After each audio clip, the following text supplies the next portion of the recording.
नमस्कार, स्वागत है आपका बिहार समाचार में। इस वीडियो में हम बात करेंगे बिहार की अब तक की सभी बड़ी खबरों के बारे में। सभी खबरें आपके काम की और सिलेक्टेड हैं। तो आज की बड़ी खबरों पर बात करने से पहले आपसे एक छोटी सी अनुरोध है कि इस वीडियो को एक प्यारा सा लाइक अवश्य कर दीजिएगा।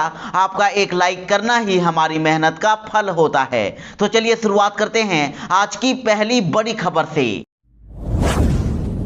पूरे बिहार में आज भी भयंकर बारिश होने वाली है। मौसम विभाग ने अगले 24 घंटों के लिए पूरे बिहार में भारी बारिश, आंधी, तूफान और वज्रपात का हाई अलर्ट जारी कर दिया है। और साथ ही कहा गया है कि अगले और 3 दिन यानी कि 72 घंटों तक ऐसी ही स्थिति होने वाली है। पूरे बिहार में भारी बारिश होने वाली है। तो वहीं मौसम विभाग ने भी लोगों को सावधान रहने को कहा है और बेवजह घरों से नहीं निकलने की सलाह दी है। और बिहार में पटना सहित सभी 38 जिलों में भारी बारिश को लेकर येलो अलर्ट के साथ अब ग्रीन अलर्ट भी जारी कर दिया गया है। तो वहीं पश्चिमी चंपारण, सिवान, सारण, पूर्वी चंपारण और गोपालगंज में अत्यधिक बारिश होने की संभावना है। और इसके अलावा दक्षिण पूर्व बिहार और उत्तर मध्य बिहार के जिलों में भी येलो अलर्ट जारी कर दिया गया है। सीतामढ़ी, मधुबनी, मुजफ्फरपुर, दरभंगा, वैशाली, शिवहर और समस्तीपुर में सामान्य से अधिक बारिश होने वाली है।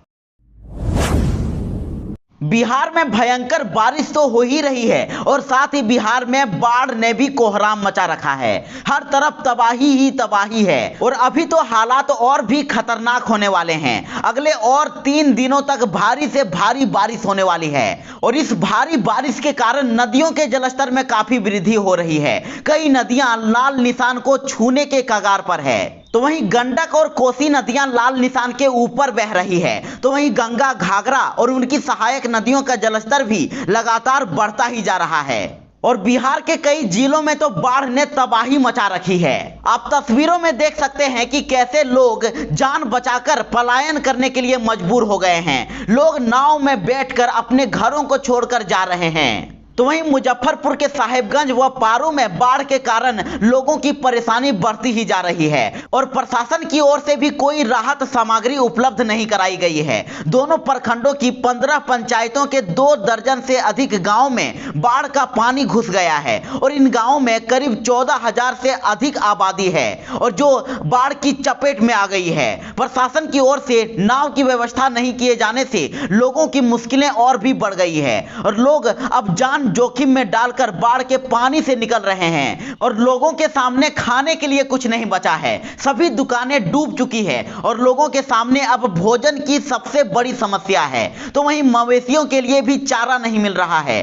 तो इधर पूर्वी चंपारण के 5 प्रखंडों की लगभग 50,000 की आबादी बाढ़ से प्रभावित हो गई है और सुगोली और बंजरिया प्रखंड क्षेत्र में बाढ़ की स्थिति सबसे ज्यादा गंभीर बनी हुई है। यहाँ सड़कों पर 4 से 5 फीट तक पानी बह रहा है। हर तरफ आवागमन बंद हो गया है। एक से दूसरे गांव जाने के लिए सभी रास्ते बंद हो गए हैं। हर तरफ बाढ़ आ गई है। कोरोना से मरने वालों के परिजनों को अब मुआवजे पर संकट। केंद्र सरकार ने 4 लाख देने पर असमर्थता जताई।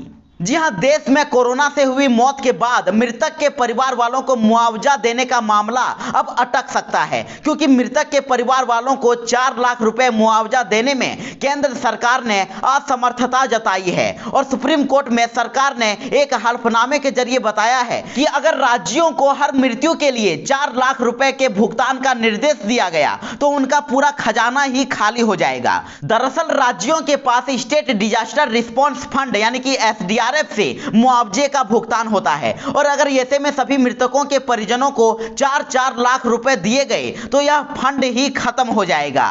आपको बता दें कि सुप्रीम कोर्ट में केंद्र सरकार ने जो हल्फनामा दिया है उसके मुताबिक इस वित्तीय वर्ष में राज्यों को 22,184 करोड़ रुपए SDRF फंड में दिए गए हैं और इसका एक बड़ा हिस्सा कोरोना से निपटने में खर्च किया जा रहा है। और साथ ही सरकार ने बताया कि 1,75,000 करोड़ का प्रधानमंत्री गरीब कल्याण पैकेज घोषित किया गया है और इसमें गरीबों को मुफ्त राशन और अन्य तरह की मदद की जा रही है। सुप्रीम कोर्ट को केंद्र सरकार ने बताया कि मौजूदा वक्त में केंद्र और राज्यों को राजस्व का नुकसान हुआ है और राजस्व की प्राप्ति भी कम हो गई है। तो अब ऐसे में कोरोना से लगभग 4 लाख मौतों के मामले में सभी को 4-4 लाख रुपए मुआवजा देना बहुत मुश्किल काम है। बिहार फिर से अनलॉक होने वाला है। बिहार में इस बार अनलॉक 3 लागू होने वाला है और इस बार बिहार में स्कूल और मॉल को लेकर भी फैसला होने वाला है। मुख्यमंत्री नीतीश कुमार जी बस थोड़ी ही देर में इसका ऐलान करने वाले हैं और अब कोरोना संक्रमण काफी कम हो गया है और लगातार घटता ही जा रहा है, इसलिए अब बाजार पाबंदियों को और भी हटाया जा सकता है। तो वहीं अब शॉपिंग मॉल को भी खोलने पर विचार किया जा रहा है और इस बार होटल रेस्टोरेंट में भी छूट मिल सकती है। अब लोग वहां पर बैठकर खाना खा सकेंगे। हालांकि स्कूल और कॉलेजों में नए सत्र के लिए नामांकन शुरू होने वाला है, तो अब स्कूलों में बच्चों को भी पढ़ने के लिए बुलाया जा सकता है। सभी स्कूल कॉलेज खुल सकते हैं और इस बार शादी समारोह और श्राद्ध जैसे आयोजनों में भी सरकार छूट दे सकती है और इसका दायरा बढ़ा सकती है। और इस बार माना जा रहा है कि सरकार इस बार अनलॉक 3 में नाइट कर्फ्यू को पहले से भी कम कर सकती है। फिलहाल बिहार में रात 8 बजे से नाइट कर्फ्यू लागू किया जाता है, लेकिन अब इसके समय में और भी कमी की जा सकती है। तो वहीं बाजार खोलने के समय में भी अब पहले से ज्यादा छूट दी जाने वाली है। सभी दुकानों और प्रतिष्ठानों को और भी ज्यादा समय तक खोला जा सके और अभी बिहार में दुकानों को अल्टरनेट मोड पर खोली जा रही है, लेकिन अब अल्टरनेट मोड की व्यवस्था को हटाकर हर रोज दुकानों को खोलने पर फैसला लिया जा सकता है।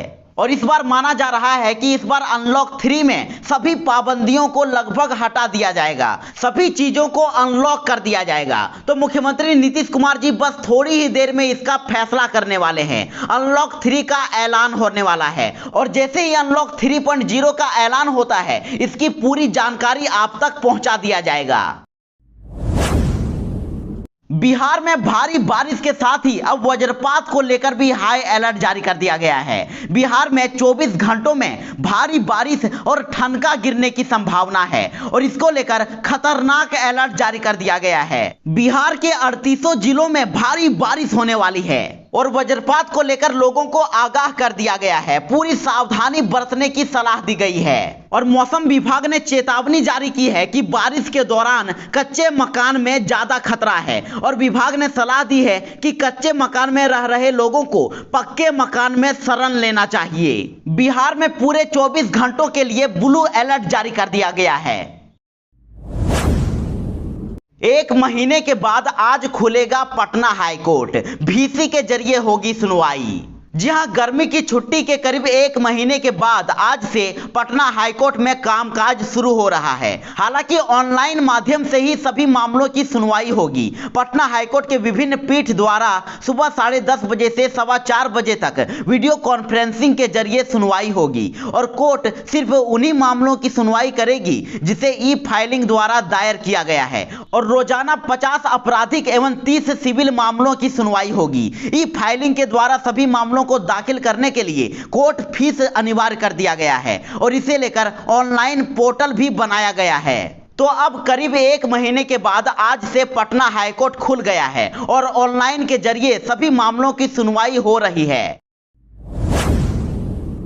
सुशासन में अब क्राइम कंट्रोल भगवान भरोसे। जी हां, अब बिहार में शराब तय करेगी एसपी से लेकर थानेदारों के कामकाज की रैंकिंग। अब होगा दारू पकड़ो प्रतियोगिता।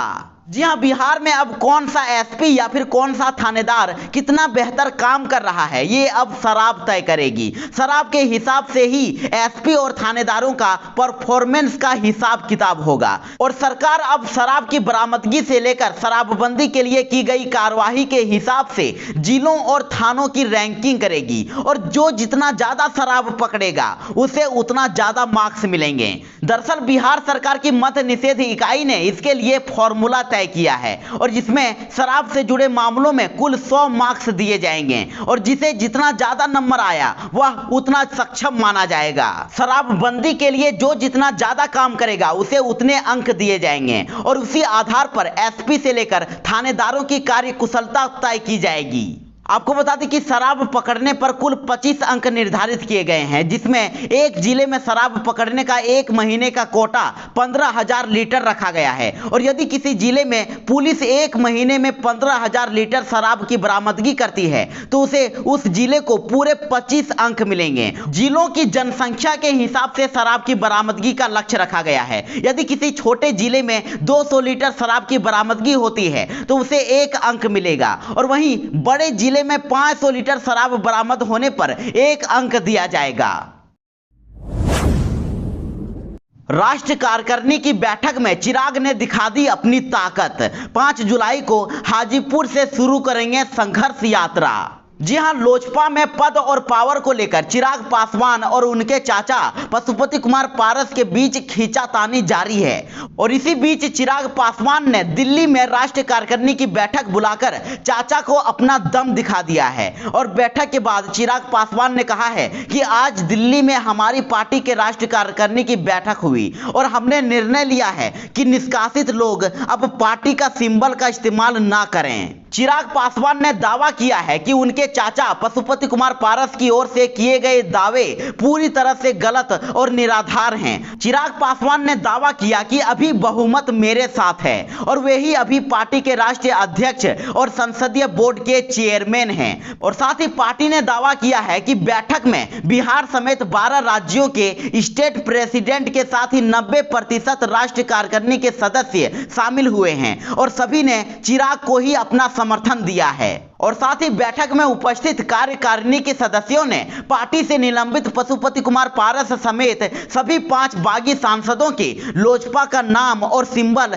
इस्तेमाल करने पर अपनी कड़ी आपत्ति जताई है। और इसके साथ ही चिराग पासवान ने एक बड़ा ऐलान करते हुए कहा है कि बिहार में संघर्ष यात्रा की शुरुआत 5 जुलाई को करेंगे। आपको बता दें कि दिवंगत पूर्व केंद्रीय मंत्री और चिराग पासवान के पिता रामविलास पासवान का उसी दिन जन्मदिवस है। और चिराग ने संघर्ष यात्रा की शुरुआत अपने पिता के संसदीय क्षेत्र रहे हाजीपुर से करने का फैसला किया है। तो इधर भतीजे की बैठक पर चाचा ने कसा तंज। पशुपति कुमार पारस ने कहा कि कार्यक्रम में पहुंचे थे भाड़े के लोग। जी हां, लोक जनशक्ति पार्टी में 2 गुट होने के बाद बिहार से लेकर अब दिल्ली तक सियासत तेज हो गई है। और वहीं रविवार को दिल्ली में चिराग पासवान की ओर से हुई राष्ट्रीय कार्यकारिणी की बैठक को लेकर पशुपति कुमार पारस ने कहा है कि यह असंवैधानिक है। चिराग ने जो बैठक की है उसमें जो भी लोग थे वह भाड़े पर आए थे और कहा कि इससे तो 10 गुना ज्यादा भीड़ पटना में उनकी यानी कि पशुपति पारस की मीटिंग के दौरान थी। चिराग के साथ तो सिर्फ 10 से 12 सदस्य ही होंगे। पशुपति कुमार पारस ने यह भी कहा कि चिराग पासवान बताएं कि उनके साथ राष्ट्रीय कार्यकारिणी में कितने सदस्य हैं। और चुनाव आयोग के पास जो 2015 की रिपोर्ट है उसके बाद से जब चिराग राष्ट्रीय अध्यक्ष बने हैं तो चुनाव आयोग के पास कोई राष्ट्रीय कार्यकारिणी की लिस्ट दी ही नहीं गई है। और 17 जून को ही तो पटना में राष्ट्रीय अध्यक्ष का चुनाव हुआ और उसमें सिंगल नामांकन हुआ था। उन्होंने कहा कि जो भी बैठक चिराग पासवान ने दिल्ली में की है वह असंवैधानिक है और इस बैठक में जो भी लोग उपस्थित हुए हैं वह स्वतः पार्टी से निष्कासित समझे जाएंगे। बिहार में 6,500 डॉक्टर सहित 30,000 पदों पर होगी बहाली। 2 महीने में पूरी होगी प्रक्रिया। जी हां, बिहार में स्वास्थ्य व्यवस्था को मजबूत करने और कोरोना की संभावित तीसरी लहर से निपटने के लिए स्वास्थ्य विभाग में अब सरकार 30,000 से अधिक पदों पर नियुक्तियां करेगी। और नई नियुक्तियों में केवल सामान्य और विशेष डॉक्टर मिलाकर करीब 6,500 पदों को भरा जाएगा। आपको बता दें कि बीते दिनों स्वास्थ्य विभाग में रिक्त पदों को भरने के संबंध में विभागीय मंत्री मंगल पांडे की अध्यक्षता और विभाग के अपर मुख्य सचिव की मौजूदगी में नियुक्तियों को लेकर गहन विचार विमर्श किया गया था। और उसके बाद करीब 30,000 पदों पर नियुक्ति के प्रस्ताव को हरी झंडी दे दी गई है। तो वहीं स्वास्थ्य सूत्रों की माने तो वर्ष 2021-22 के सितंबर के मध्य तक विभाग ने 6,338 सामान्य और विशेषज्ञ डॉक्टरों की नियुक्ति का प्रस्ताव मंजूर कर दिया है। और इनके अलावा 3,270 आयुष डॉक्टरों की बहाली भी होगी, जिसमें आयुर्वेद, होम्योपैथी और यूनानी पद्धति के चिकित्सक होंगे।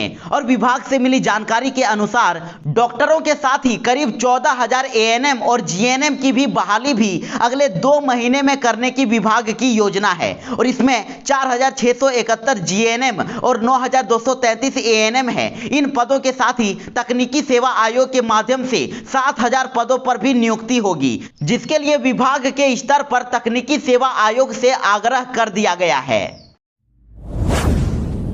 अब कोरोना से हुई मौत का आंकड़ा सुधारेगी नीतीश सरकार। हाईकोर्ट की नाराजगी के बाद समीक्षा के लिए बनाई गई नई कमेटी। जी हां, बिहार में कोरोना से हुई मौत का आंकड़ा और भी बढ़ सकता है और कोरोना से मरने वालों की तादाद सरकार की तरफ से जो भी अब तक बताई गई है उसमें इजाफा हो सकता है। आपको बता दें कि स्वास्थ्य विभाग की तरफ से जो भी आंकड़े अभी तक जारी किए गए हैं उसके मुताबिक 20 जून तक राज्य में 9,550 लोगों की मौत कोरोना की वजह से हुई है। तो अब हाईकोर्ट की नाराजगी के बाद सरकार अब नए सिरे से इसकी समीक्षा करने जा रही है और सरकार ने इसके लिए एक कमेटी बनाई है और माना जा रहा है कि इस समीक्षा के बाद बिहार में मौत का आंकड़ा और भी बढ़ने वाला है।